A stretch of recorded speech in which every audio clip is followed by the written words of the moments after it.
Hello students, let's see the question. Which of the following is an occupational respiratory disorder? Anthracis, silicosis, botulism या emphysema?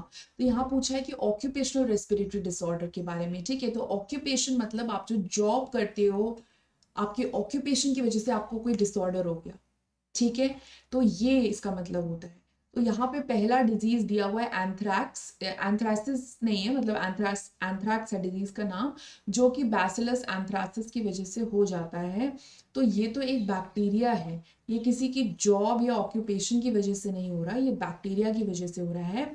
Same way बॉट्यूलिज्म, ये एक toxin producing bacteria की वजह से होता है, विच इज क्लॉस्ट्रीडियम बॉट्यूलिनियम. ओके, इसकी वजह से हो रहा है. सो ये हमारा एक बैक्टीरिया है. सिलिकोसिस, अब सिलिकोसिस एक ऑक्यूपेशनल डिसऑर्डर है, क्योंकि क्या होता है, कई सारे वर्कर्स जो माइनिंग इंडस्ट्री में काम करते हैं तो वो सिलिका डस्ट के उसमें आ जाते हैं, और बहुत टाइम तक, बहुत सालों तक काम करने की वजह से सिलिका उनके लंग्स में डिपॉजिट हो जाता है और फिर प्रॉब्लम कॉज कर सकता है, कैंसर भी हो सकता है. So this is a occupational disorder.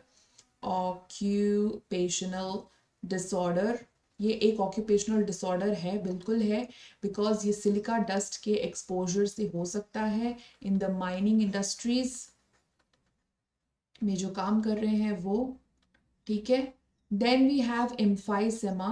So emphysema में क्या होता है, ये भी ऑक्यूपेशनल डिसऑर्डर नहीं है. इसमें क्या होता है, जैसे स्मोकिंग, कोई बहुत ज़्यादा स्मोकिंग कर रहा है तो एल्वेलाई के जो इंटरनल वॉल्स हैं वो डैमेज हो जाते हैं, thus reducing the surface area of alveoli.